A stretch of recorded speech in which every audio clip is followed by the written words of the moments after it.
ৰঙিয়াত এপছুৰ উত্তাল প্ৰতিবাদ এপছুৰ নেতৃত্বত কেইবাটাও জনজাতীয় সংগঠনৰ প্ৰতিবাদী সমদল গোৱালপাৰাৰ দুধনৈত দুজনকৈ জনজাতীয় মহিলাক ধৰ্ষণ কৰি এগৰাকীক হত্যা কৰা ঘটনাৰ উচিত তদন্তৰ দাবীত এই প্ৰতিবাদ সাব্যস্ত কৰা হৈছে। মহিলাক ধৰ্ষণ আৰু হত্যা কৰা ঘটনাত ধৰ্ষণকাৰীকেইজনক ফাষ্ট ট্ৰেক আদালতত বিচাৰ কৰি ফাঁচীৰ দাবী তোলে প্ৰতিবাদকাৰীসকলে। ৰঙিয়া নগৰৰ মূল পথসমূহত এনেদৰে শতাধিক প্ৰতিবাদকাৰীয়ে ধৰ্ষণ কাণ্ডত মৃত্যুত সাৱটি লোৱা মহিলাগৰাকীৰ পৰিয়ালক 20 লাখ টকাৰ ক্ষতিপূৰণ আৰু ধৰ্ষণ কাণ্ডৰ বলি হোৱা আনগৰাকী মহিলাক 5 লাখ টকাৰ ক্ষতিপূৰণ দিবলৈ প্ৰতিবাদকাৰীসকলে ৰাজ্য চৰকাৰক দাবী জনাইছে।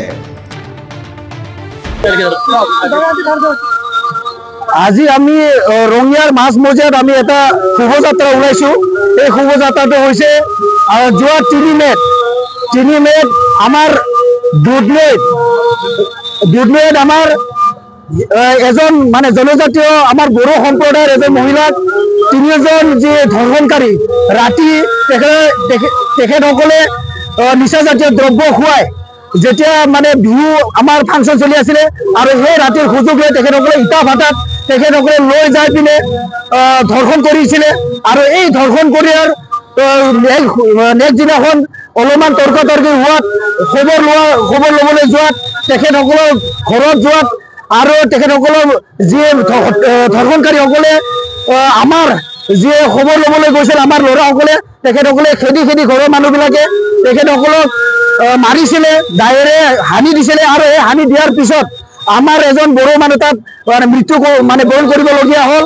আৰু এই মৃত্যু হোৱাত আমি খুব মৰ্মাহত, আমি দুখিত হৈছোঁ। আমাৰ জনজাতীয় মহিলাসকল সুৰক্ষিত নহয়। ইমান এটা ষ্ট্ৰং চৰকাৰ, আমাৰ বিজেপি চৰকাৰ, NDA চৰকাৰ থকাৰ পিছতো মহিলাৰ ওপৰত অন্যায় অত্যাচাৰ আৰু ধৰ্ষণকাৰী চলি আছে।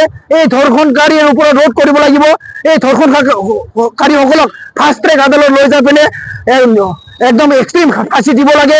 আৰু যিসকল ব্যক্তিয়ে যি হিৰণ্য হাকলাৰীয়ে তাত মৃত্যুবৰণ কৰিবলগীয়া হ'ল তেখেতসকলৰ ঘৰত যাতে চৰকাৰে 50 লাখ টকা প্ৰদান কৰে আৰু যিজন মহিলাই ধৰ্ষণ হৈছে তেখেতৰ ঘৰত চৰকাৰে 5 লাখ টকা যেন তেখেতসকলে চৰকাৰসকলে অনুদান প্ৰদান কৰে, তাকে মানে দাবী জনাইছোঁ। আৰু সোনকালে যি হত্যাকাৰী আৰু ধৰ্ষণকাৰী তেখেতসকলক ফাষ্ট ট্ৰেক আদালত লৈ যাই পিনে চৰম শাস্তি মানে ফাঁচী প্ৰদান কৰিবলৈ মই একমাত্ৰ হৈছে শাস্তি হৈছে এইটো ফাঁচী। আৰু এই ফাঁচীটো চৰকাৰে অনতি পলমে এইটো যথাযথ ব্যৱস্থা কৰি পিনে এই কালপিতসকলক ধন আলি আৰু বাহাৰালি তেখেতসকলক যাতে শাস্তি মানে কি বোলে ন্যায় প্ৰদান কৰে, ফাঁচি দিয়ে, তাৰ মানে মই দাবী জনালোঁ চৰকাৰৰ ওপৰত। এইখিনিয়ে। ৰঙিয়াৰ পৰা Dinesh Agarwala report, news express, Assam.